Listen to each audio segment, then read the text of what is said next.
And welcome to the patch 13.21 preview. Now, this is a list of changes that Riot intends to put into the next patch, which will go live in a week. Not all these changes will make it to live. Some of these will drop off. More might be added when it goes live. So make sure to come back next week to see which changes actually go live, and then I'll go through on that. Okay, so in this video, we're going to go through the list of changes here, as well as Riot's explanation for all those changes. They have one list of explanations here and one list of explanations here. We're going to go through all these. We're going to talk about what's changing, if that's good, if that's bad, if I agree with Riot, all things like that. As always, you guys can use me as a podcast, put me on your second monitor, look at your phone, just make sure to listen to me. So, on the first post, let's look at their overall thing. Overall, our early indications of how 13.20 has landed have been pretty positive. Players have been appreciating these slower paced games, better fight pacing, and reduced snowball out of the early game. I think all these things are good. I don't think a game is perfect right now, but I definitely think it's improving. That's how I'd put it. I think there's like Freak and Riot August, in my opinion, are just sort of like hurting the game, but then everyone else is like helping the game, and the overall situation is the game is slightly going up, in my opinion. I think that's the best way to put it. Yeah. Game time is up about a minute and back where it was in season 7 to 8, which I think is a good thing. There's a lot of tendency in games that like have long lifespans, and League of Legends probably is the longest lifespan game ever, right? But there's a huge tendency I've seen in these sorts of games that they always want them to be faster, faster, faster, and quicker, get you into more games, blah, blah, blah, blah, blah, right? And the problem is that it ends up kind of degrading each individual game when each individual game starts mattering less and less because they want them to be faster, more snowball, more damage, blah, blah, blah, right? Like, you start remembering each individual game less, and then you just want to like queue up to get through a game. And then you're 5 minutes into a game. Oh, your team's 0-5, game's over, move on to next, right? But snowballing is around the lowest level it's been in 5 years. I would agree with that. It's way harder to snowball right now, and it's way easier to get back into the game. Remember, they nerfed damage again through nerfing keystones. It obviously hasn't been like perfect. There were some keystones that obviously got nerfed less than other keystones. But overall, I would say that these changes were good. Damage is lower, dragon buffs are lower, so damage once again is lower. Everything's just generally better in the game. Jungle changes have landed reasonably well overall, which I still don't think they've nerfed the jungle enough. The fundamental issue is no matter how much they nerf junglers mid-game, their early game is where they're most broken. Now you can say, oh, but they're supposed to do really good early, then fall off. But the problem is they won't fall off ever. And by the time they do fall off, they've already impacted the game more than any other class could. And so it's a bit of an issue.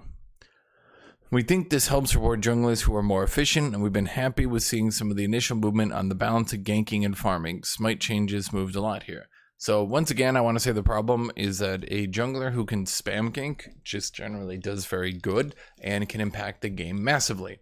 Spam ganking still does not allow you to actually fall off, because if only 1 out of, say, 4 of your ganks are successful, you can still easily get back into the game, and you can still easily win a game. And that no other lane can do that. And it's this long-lasting problem Riot has had with the jungle, where they want the jungle to be able to gank the entire game with no penalty, and that's it. They just want them to be able to gank forever. Like mid laners that spam gank too much eventually get nerfed. Like Talon gets nerfed. Champions like Talia can get their AoE clear nerfed. But then like if a jungler can spam gank, they go, yay, good job. However, the within role champion balance is off. Some tanks are too strong and a lot of AD champions are too weak.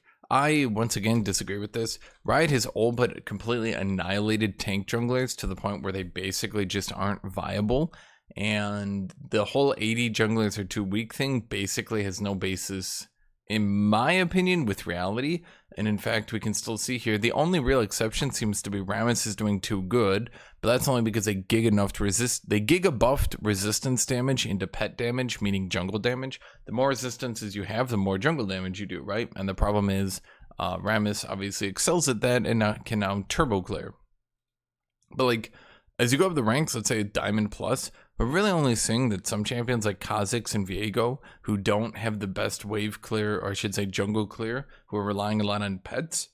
Yeah, those two champions are suffering a bit, but is there this like consistent low win rate amongst AD champions? No, it's like Hecarim, Kha'Zix, and Viego, and that's it. So I don't agree with them on this like all AD champions are weak, all tank champions are strong. Like, what tank champions did you even see doing good there?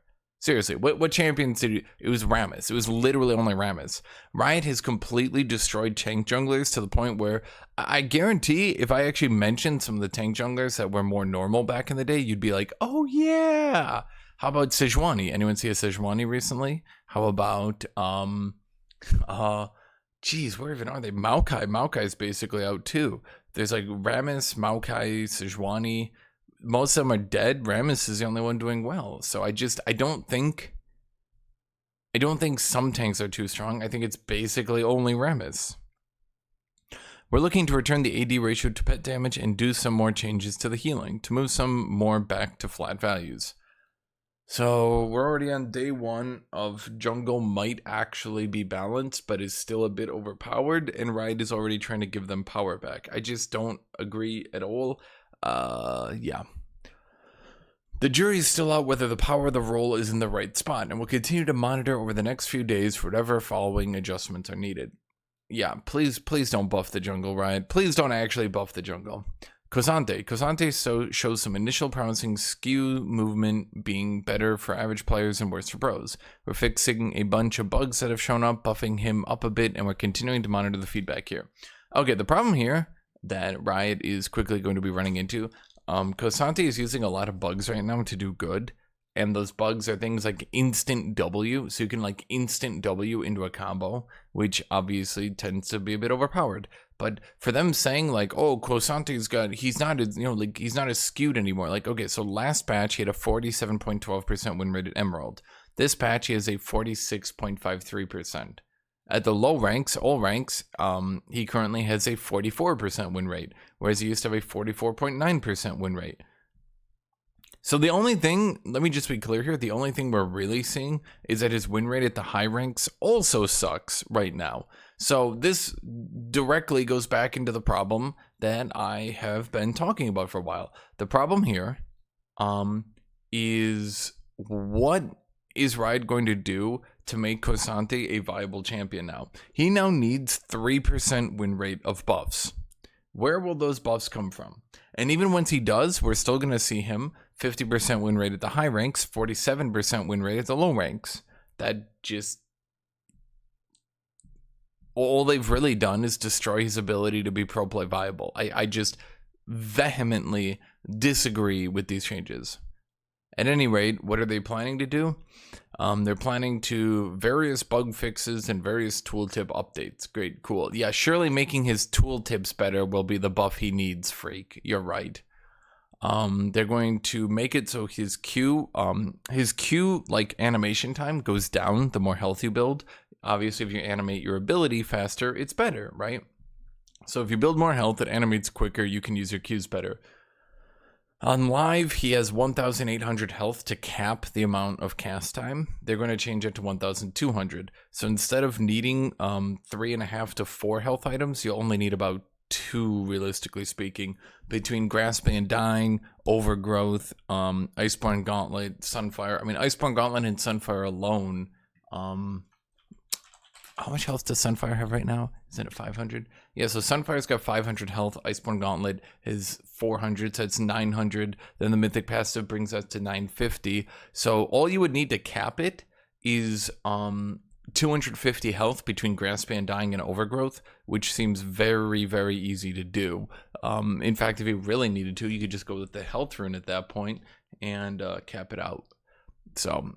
then they're going to change his W. Right now, the channel time is between 0.65 and 1.0.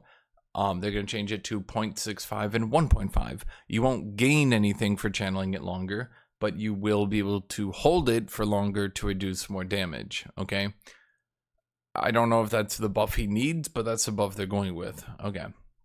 Then, shockingly, I know... procking his passive and his ultimate was doing basically no damage because they removed the entirety of the armor and magic resist ratio. So for those of you who don't know, Every time KSANTE hits with an ability, he puts a mark on you, then his next auto attack does bonus damage. In his ultimate, that bonus damage would scale up based on his amount of armor and magic resist. They removed that bonus damage entirely. I should say they removed the scaling of that bonus damage, and then said, look guys, look, he now has more attack speed, as if the attack speed was going to make up for a catastrophic damage reduction. Now just to be clear, okay, we're talking like with the armor and magic resist late game, he was getting like 150% bonus on that passive proc. They reduced that to 35%. So basically his damage got absolutely massacred into the ground. Yeah. So his bonus damage is going from 35% flat to 45 to 75%. Shocking, I know. Now, this isn't going to be where it was before these giant nerfs, but it will help a little bit. He still does have attack speed, which is debatably useless, but maybe helpful, I guess. It's like one of those things where it's like, cool, right? Great, who asked? But okay, so thank you. And then his auto attack reset, instead of putting it in a 0.1 second timer, will now just instantly reset his auto attack. At the very least, if I understand what they're saying here. I'm not really sure why it didn't instantly reset his auto attack, potentially so he couldn't take turrets as easy, but like every other auto attack reset in the game was instant, and it always felt weird to me that KSANTE's were delayed. They're still going to be delayed unless he's in his ultimate, which I don't really understand. I don't know why KSANTE has 2 auto attack resets, because like he didn't even have the auto attack reset on his shield until they patched it in. So why not just remove that one, then make his Q instant?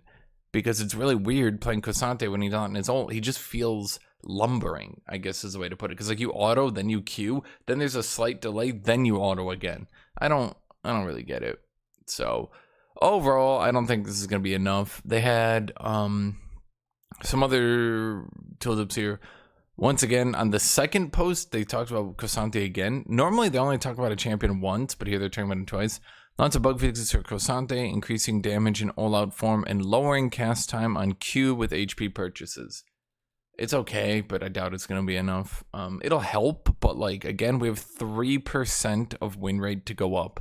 Leniently, this might be worth like 1%. This might be worth 1%. I don't know. At either rate, at best, we're going to get KSANTE to like maybe 49% win rate, debatably, at Masters Plus. At all ranks, he'll still be dead. At Diamond, he'll still be dead.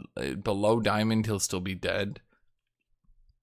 So, I don't really know. Rammus, he's just too strong with his heavy synergies with the resist buffs on his pet, taking him down some. Basically, yeah, they made the pet damage scale and resistances really hard, and Rammus broke. Shocking, I know. His Q damage is going from 100 to 200 to 80 to 200. Then his resistances on his W are going down. Now, I don't know why they're like... I don't know why they're not just like nerfing his damage to jungle. Like, why not just give him a damage modifier to the jungle, where like he just does less damage to the jungle to make up for the pet? I don't know why they're like nerfing his champion damage and his W resistances, because that's stuff that's going to keep with him until late game, right? Like he always has that armor and magic resist into the late game. So now they've just nerfed him the entire game, less percent resistances, less flat resistances the entire game because he was clearing the jungle too well. It doesn't make sense to me. But okay, I think it's really dumb. Just give him like a 20% damage reduction to the jungle then. Because then he would, you know, I don't know. Okay. Kha'Zix, Bel'Veth, Hecarim, Master Yi. Now, they did pull the Kha'Zix buffs, which is why I don't really do these videos on the first preview, because typically what happens is they do the first preview, then they do the second. But between the first and the second, they almost always pull 1 or 2 champions and add 1 or 2 champions, like after they get initial feedback.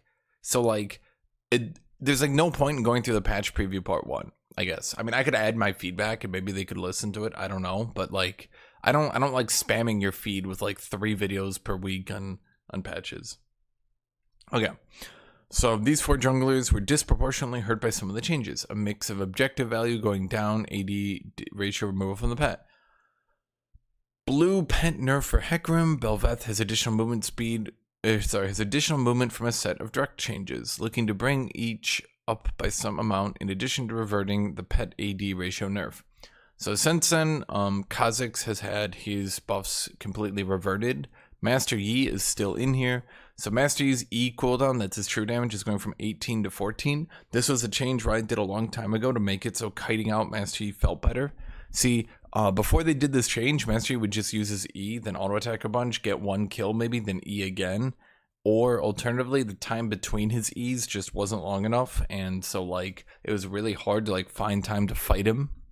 But now they are going to revert that good change they did, which is weird. Bel'Veth is getting her E cooldown reduced from 24 to 18 to 20 to 16. So I think, doesn't this actually, if I look this up,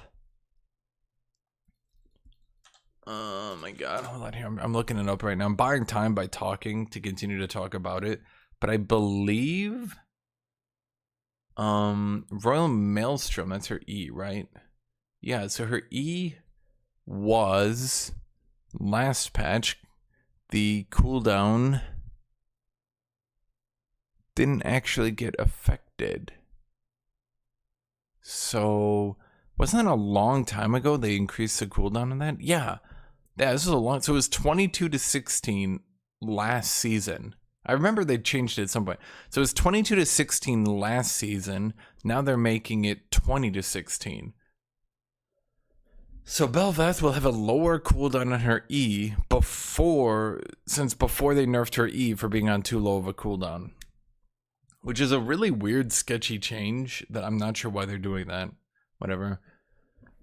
Hecarim is getting more AD growth and his W duration is going up. Hecarim's W has basically been nerfed into the ground and beyond.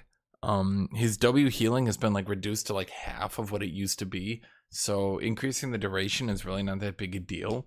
Increasing his AD growth, that probably encourages him to build Divine Sunderer more often, or a Trinity maybe, and it doesn't really give him much encouragement to build like an Eclipse or anything like that. Because remember, this doesn't buff his Q damage from what I remember, because his Q should be bonus AD. It doesn't buff his Q damage, doesn't buff like Eclipse procs, Duskblade, anything like that, right? So it pretty much only makes him directly better with Divine Sunderer, which is what Riot wanted. Because originally Hecarim was building tanky and they were like, no, that's bad. Then he was building full assassin and they realized, wait, go back. They were like, go back to building tanky. So now they're trying to push him into like being bruiser, not like a full tank, but they definitely don't want him playing like an assassin.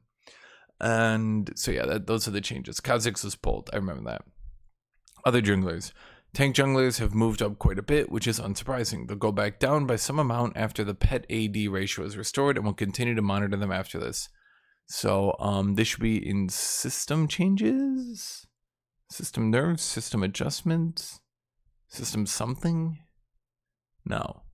Okay, so they just don't mention. Cool. Okay, that's fine. LeBlanc, after the whole Shiv saga is over and done with, she's landed quite a lot weaker, so we're buffing her back up. Who knew?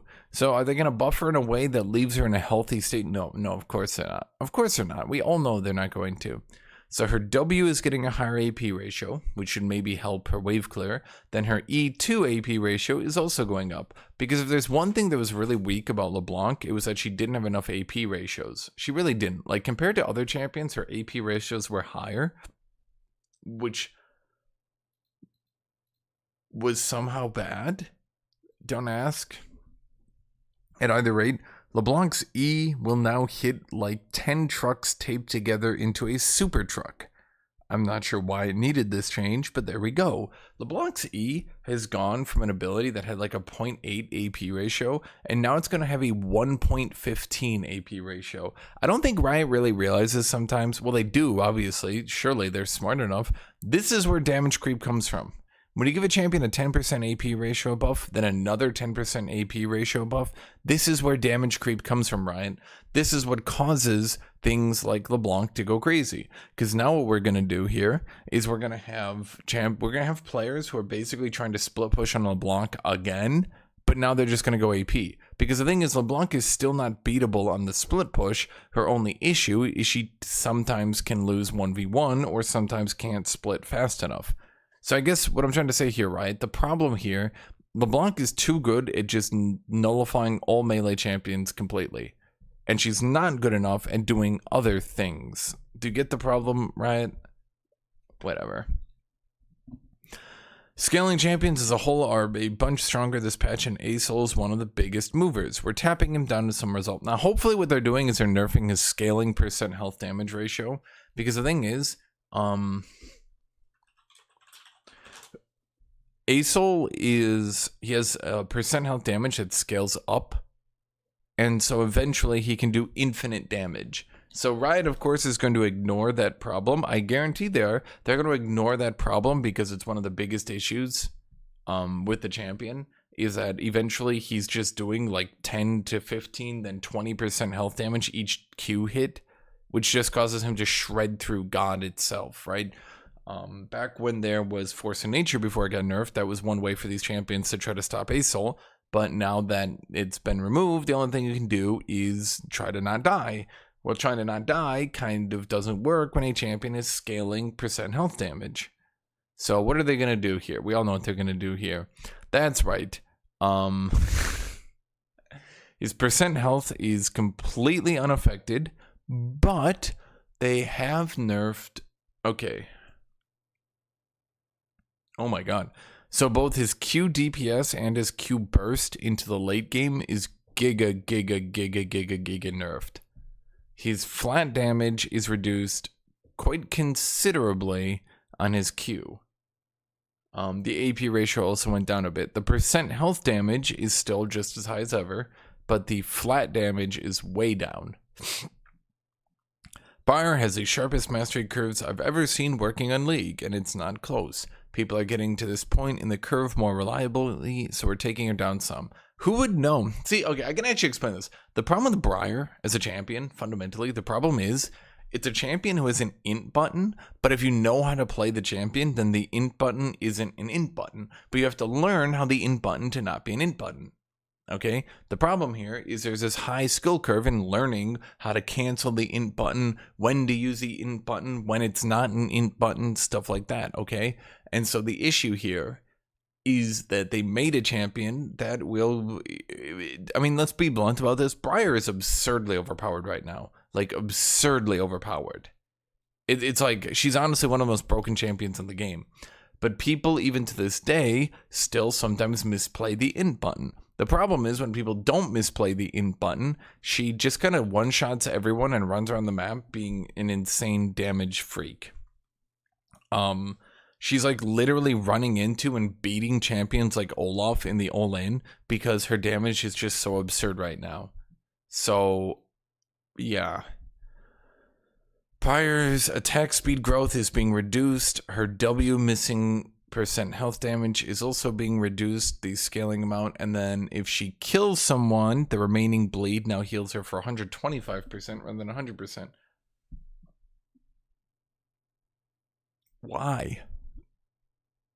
Okay, so I think this is a really bad change.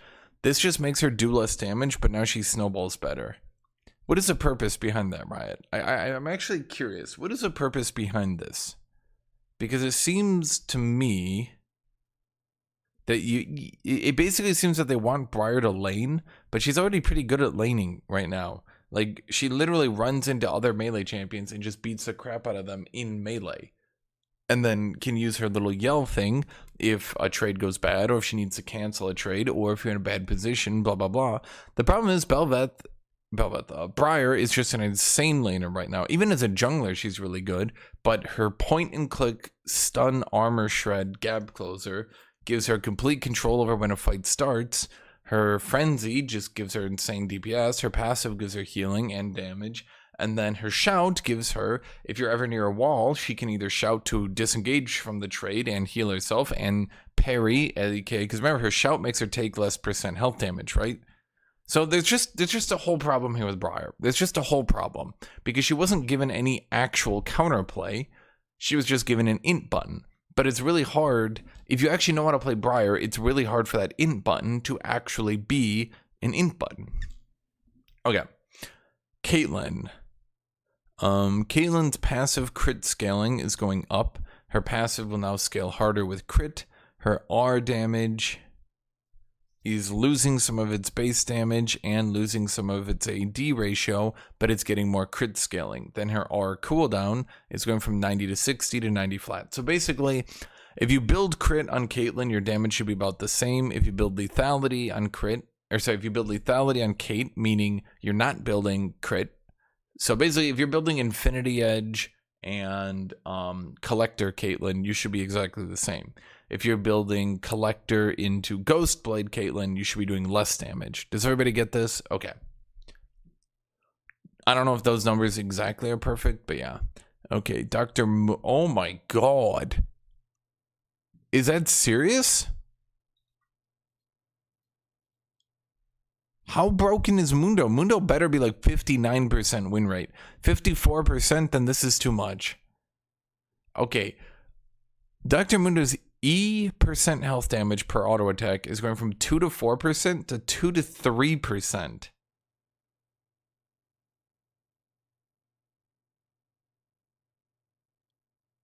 So he's losing a third. Sorry, he's losing a fourth of his bonus damage on his E. That's significant for a champion who does the majority of their damage on their E bonus damage. Okay, cool. Everyone who plays Dr. Mundo, stay tuned because you're going to become Tom Kench players. Jinx, her passive now caps at 5, and turret/epic takedowns no longer grant stacks beyond the first. Jinx is absurdly overpowered right now, and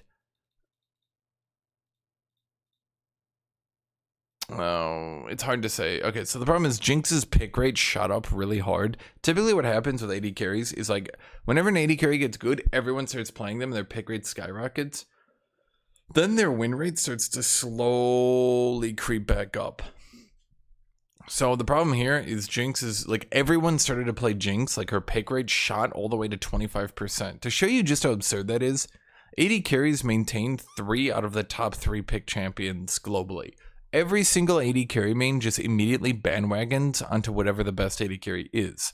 To keep this into perspective, between Kai'Sa, Jinx, and Ezreal, we have a 75% pick rate. That means, on average, you will see one of these 3 champions in literally every game.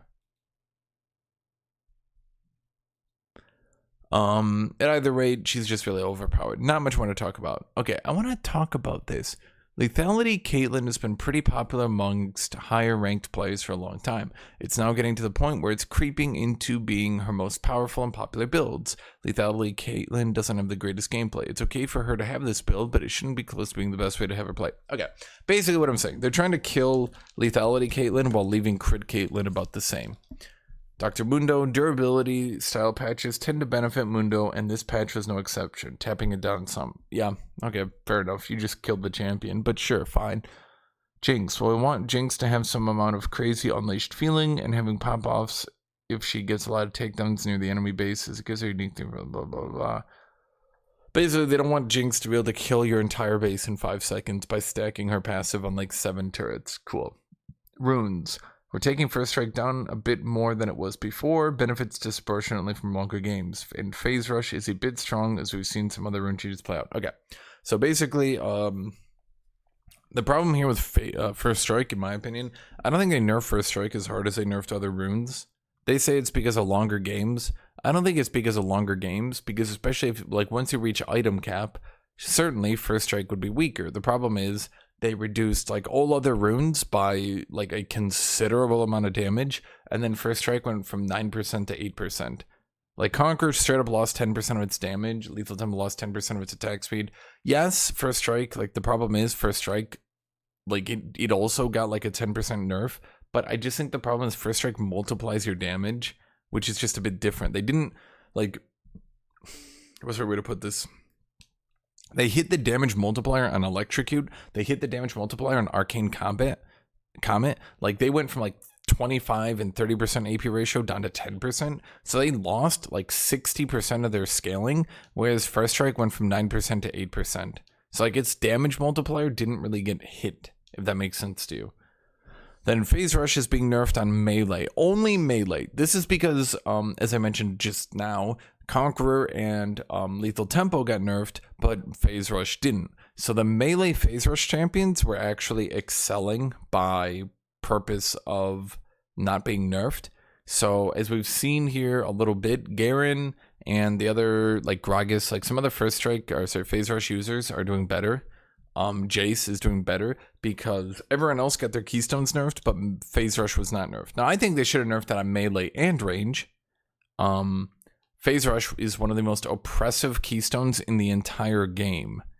If they want keystones to no longer be horribly oppressive and just completely dominating certain matchups and game spaces, then Phase Rush, in my opinion, is one of the biggest, most horrible abuse cases in the game. Hullbreaker. Finally, we think Hullbreaker is too sharp of an output and are looking to soften its outputs a bit while still keeping them similarly powerful. I don't think Hullbreaker is overpowered. I just think it's annoying. It's not its fault that it's like annoying. It's split pushing, right? What they should really do then, if they don't want Hullbreaker to just like, if they don't want Hullbreaker to be so high tuned, then they should just make it so Hullbreaker has like, why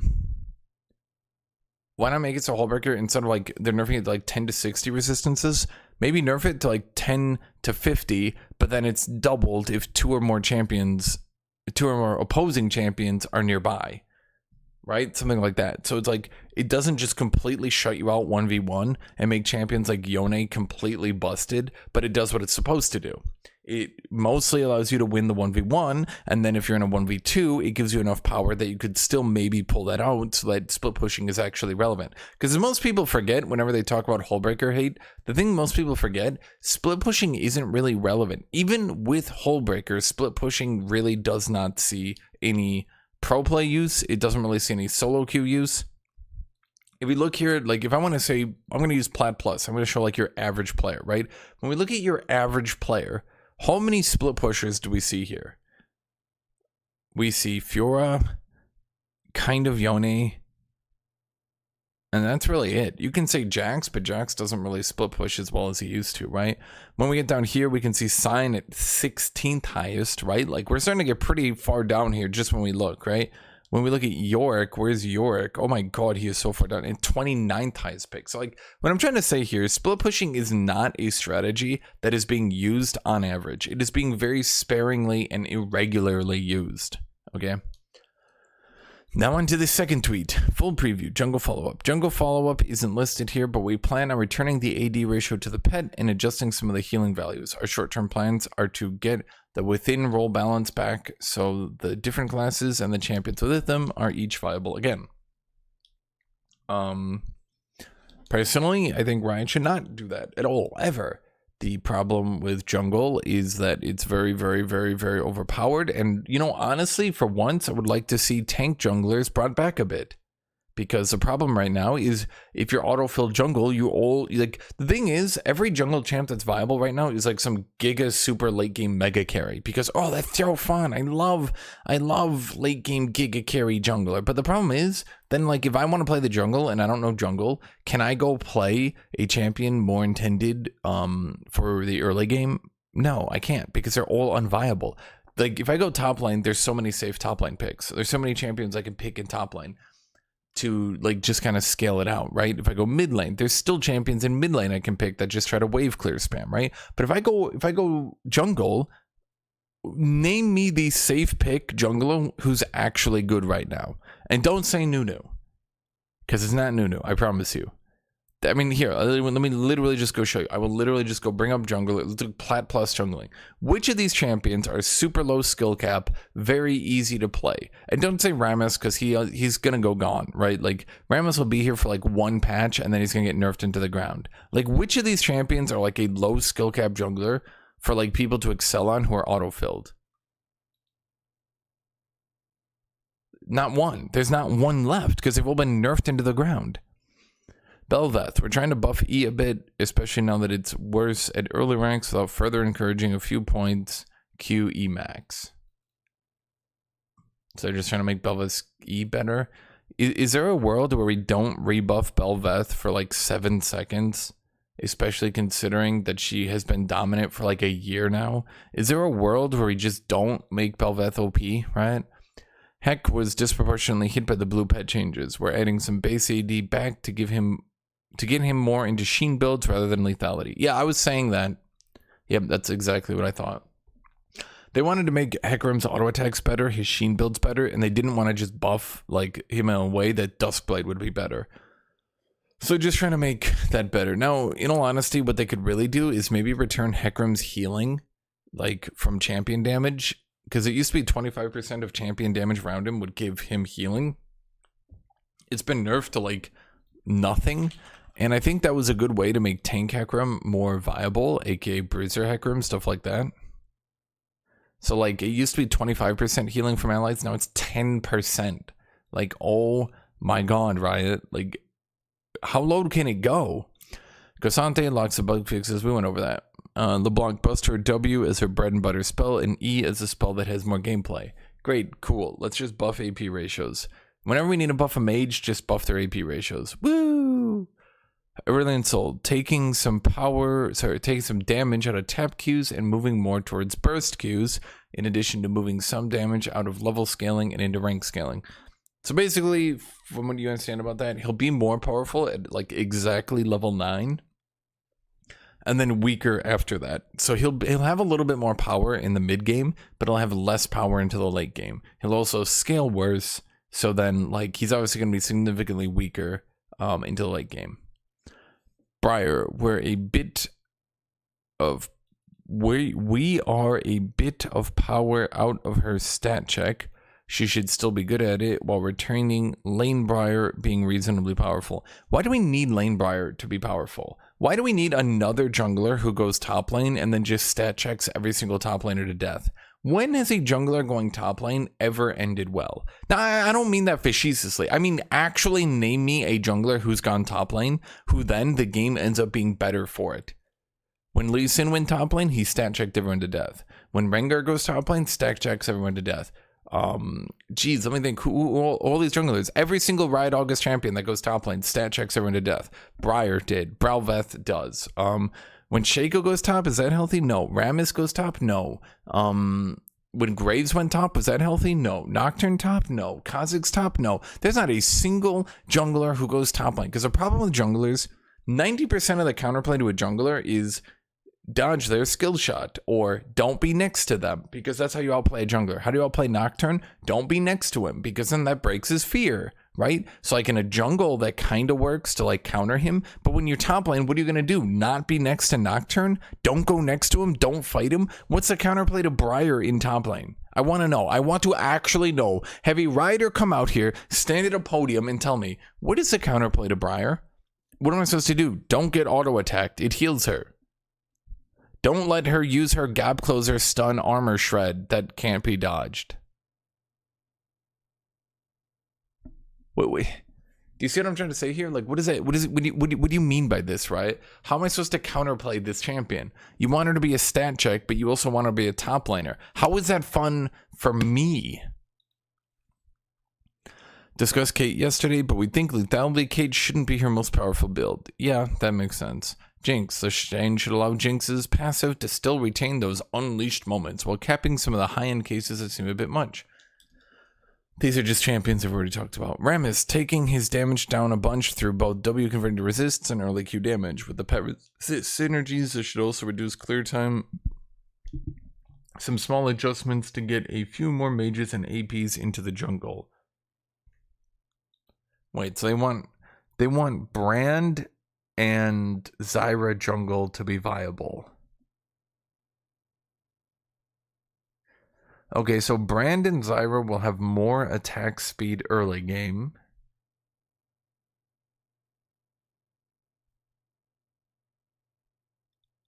And Brand is getting more attack speed growth.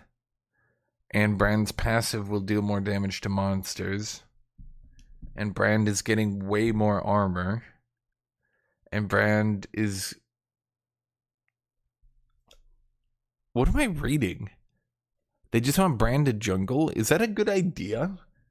If Brand jungles, the only thing I see him doing is acting like Elise and just walking behind a turret and then just 2v1 diving off a stun.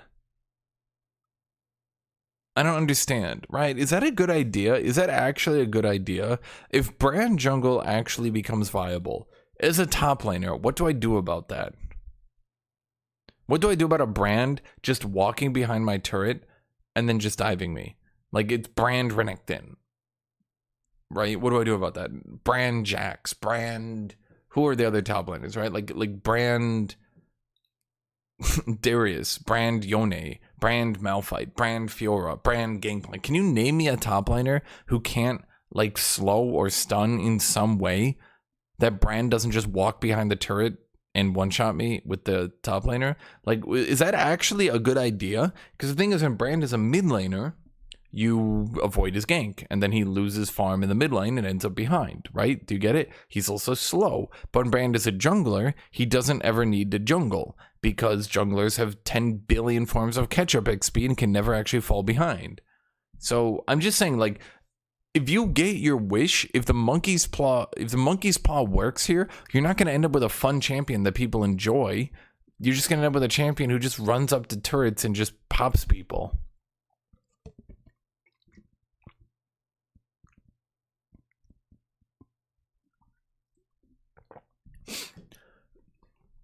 Zyra, level 1 attack speed increased. Passive damage has more AP ratio but less base. You need about 400 AP for that to be about equal. That might not be doable as a support, but it might be doable. Another way, a little bit of a nerf to her passive, but more scaling. And then her Q damage also gets more base damage and AP ratio. And then her E loses, oh my god, her E loses 40 damage but gains a 10% AP ratio. Okay, this doesn't sound like they want Zyra jungle to be viable. This just sounds like they want Zyra to stop building 2 dot items into Hourglass, and they want her to actually build Death Cap. This doesn't seem like a Zyra jungle change at all. This just sounds like they want Zyra to build actual damage and not just dots. So, I think at best we get Zyra mid, but can Zyra even mid? This just seems like they wanted to nerf Zyra support, but they didn't have the dick to say it. I don't have a different way to phrase it. It literally just sounds like they wanted to nerf Zyra support, but they didn't want to say it out loud because it might annoy people. Okay.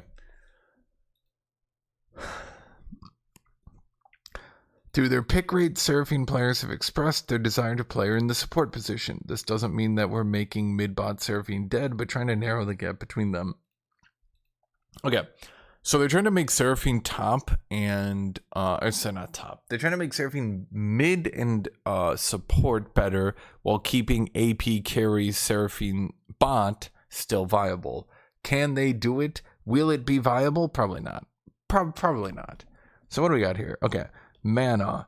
Less base mana by a considerable amount. More mana per level. Mana regen. Significantly more mana regen at level 1, significantly less mana regen per level. Armor up by 7. Health growth down by 14. Oh my god. Wait, did Seraphine even have...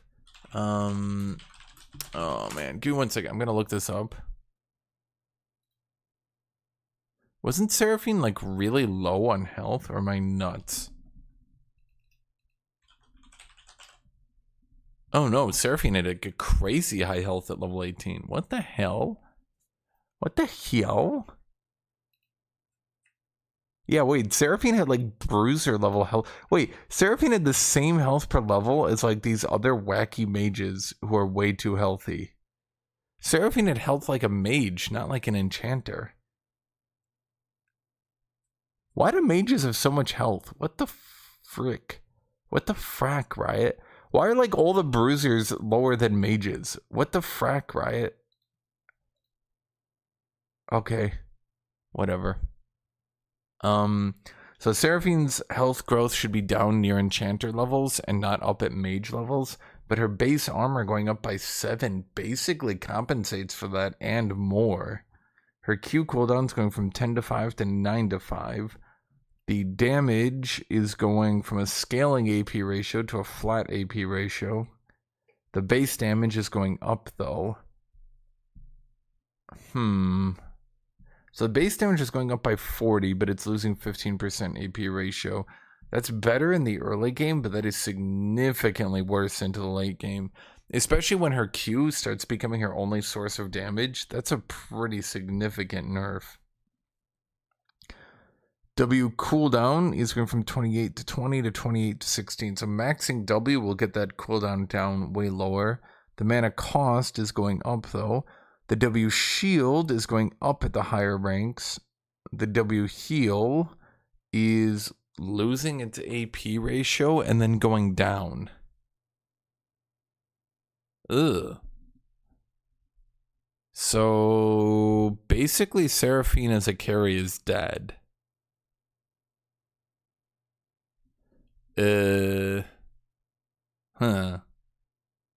Yeah, she's losing the AP ratio on her heal, and the AP ratio on her Q is being significantly hit. How is this keeping both of them the same? Seraphine as a carry is dead, and Seraphine's support doesn't look like it's going to be much better. And the base damage on her E is going up. Who cares? Other than gaining the 7 base armor, this just seems to be a massive nerf. I'm not really sure what to say. I don't really know. This just seems like a huge nerf to the champion. Okay. Is there anything else we missed? Okay, Tahm Kench. We didn't talk about Tahm Kench because it wasn't listed. Tahm Kench.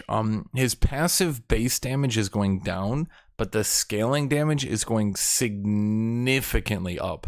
From 3% bonus HP on his passive to 5% bonus HP on his passive. So, Tommy Boy Kench will definitely be doing rather substantially better with his passive damage and therefore his Q damage as the game progresses. Now I do believe, yeah, Tahm Kench has 5 to 7% missing health damage in his Q still, so it's not really that good. It's kind of like way nerfed from where it used to be. I don't think we're ever getting back Infinite Kench. Infinite Kench is very unlikely to come back.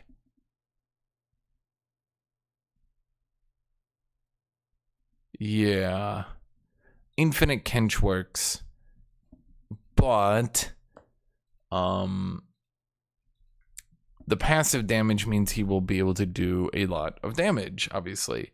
Well, they said they want Tahm Kench top to come back, which in my opinion is actually a good thing. I think Tahm Kench was actually in a decent... Okay, so let me rephrase this. I think if they nerf the duration on Tahm Kench's ultimate, that would actually be a good thing.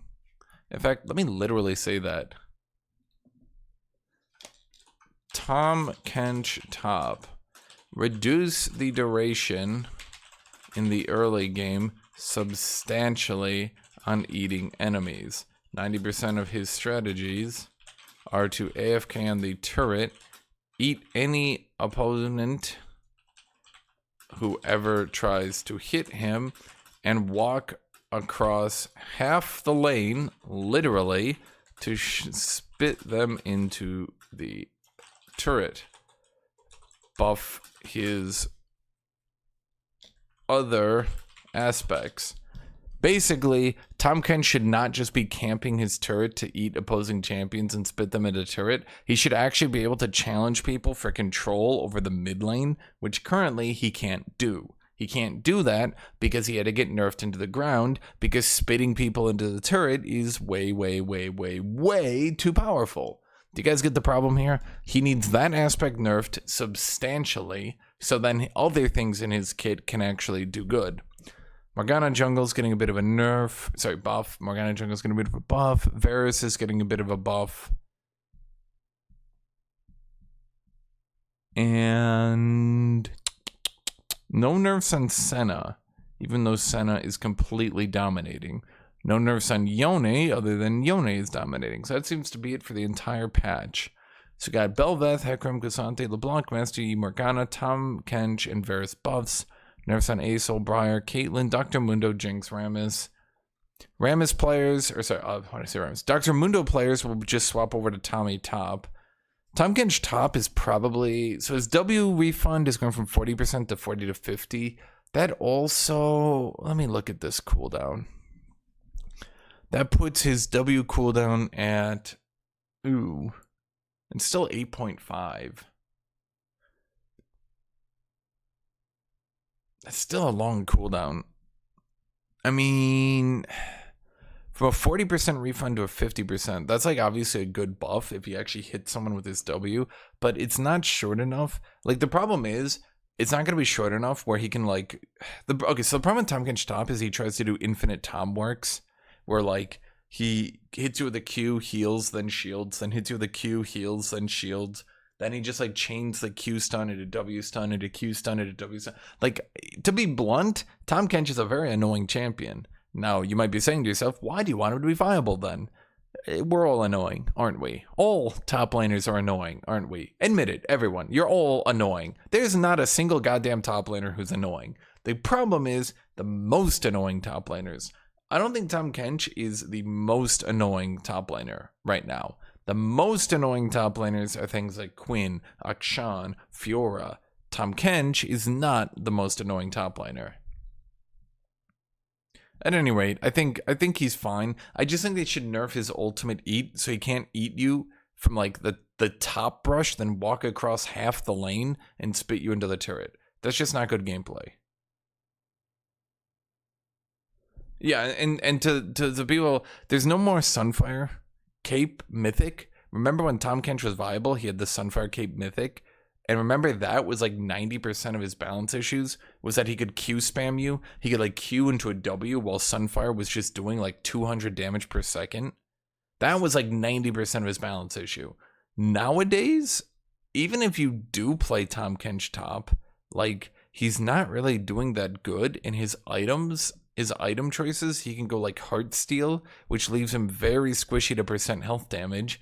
Gee, I wonder, do you think there's any top laners who do percent health damage? Maybe 1 or 2, perhaps? So like his whole thing is basically he beats up Malphite, which is fine. Malphite's a shit pick anyway. He does okay into Jax, Garen, stuff like that. He loses hard to Aatrox. He goes, I think he actually has slight advantage into Darius, but I could be wrong here. He probably has advantage into Renekton due to the Renekton passive change. He probably loses to Yone because of infinite CC works and also infinite CC immunity. He hard loses to Fiora, probably hard loses to Gangplank, probably hard loses to Set, Mord, Nasus. So like, I think, and I'm talking after buffs. Right now, he basically loses to everything at all points in time. After these buffs, though, especially this passive buff, you know, getting more scaling. Because remember, there's a lot of health in this game right now, right? Like, there's a lot. How much would he need? He would need 600 bonus health to equal this out. It's very easy to get 600 bonus health, right? Then that means every 100 HP after that 600 bonus, he's doing 2%, or say 2%, 2 more damage per hit and per Q and per ult. So, yeah. So that's it for this patch. I thought this video was going to take longer. An hour is fine. So that's this patch. Leave me your thoughts. Leave me anything you want to talk about. Thank you, everybody. As always, subscribe to my variety channel if you want to watch fun games. You guys always wonder, where are you? You haven't streamed League. If I'm ever not streaming League, I'm on my variety channel, okay? Subscribe to Variety. Other than that, have a great day, everybody. Subscribe to my Patreon. Bye.